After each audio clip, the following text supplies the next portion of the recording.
So, Umar, we set the simulator up for the same conditions as Storm Isha yesterday. What's it like trying to land a plane in these kind of, well, look at it, the rain's pouring in, it's windy. You know, what's it like trying to land a plane in Storm Isha? It's a relatively normal landing. We prepare for all types of weather scenarios when we're training. And when you're considering those, you've often seen these kind of scenarios before in the simulator. When you've been doing your flight training as well, you wouldn't have just flown in good weather, you would have flown in some bad weather conditions as well. And also, if the weather is out of limits and it puts safety at risk, then you either don't go flying or you divert and you don't land at that particular airport. We've all seen the videos over the last 24 hours of planes to the amateur looking like making some pretty hairy landings at airports up and down the UK. What's the difference between making one of those kind of landings and having to be diverted? As a passenger, you're probably only flying a few times a year. And what might seem hairy or scary for you, for a pilot, actually might be part of their everyday. Yeah. So there are obviously extreme weather conditions, and we've seen the storm. It's provided quite some interesting videos. But as far as the pilot's concerned, it's always going to be a safe landing if they've decided to go ahead with the landing, because they will have looked at lots of different criteria before they've made that decision. And also there's two pilots in the flight deck, so there's always two sets of eyes and ears on everything that's going on. Yeah. Well, I could see the runway approaching. So far, so good. No pressure, Umar. I realise that I'm talking to you throughout this complicated landing, or not complicated, as you put it. How will you be preparing for this landing? Because this must be the most difficult part of the journey during a storm. So, preparing for landing, often at in the cruise, you'll be discussing with your fellow pilot as to what some of the risks, some of the threats might be, and you will have thought about those ahead of time, discussed those, and how you might deal with them.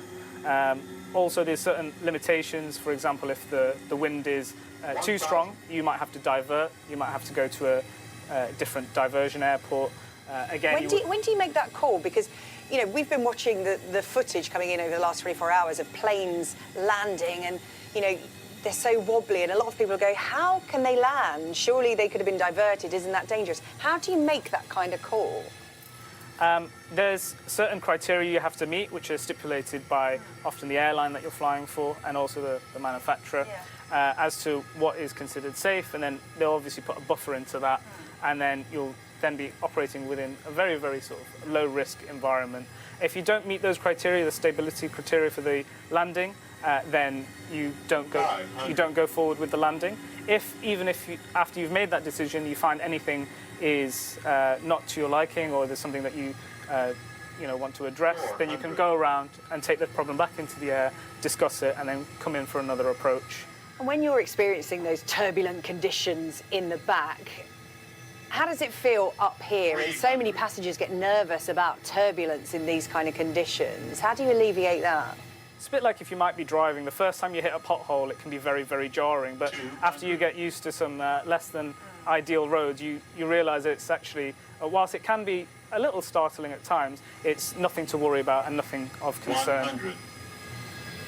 Here we go, we're just coming in to land. 50, 40, 30, 20, 10.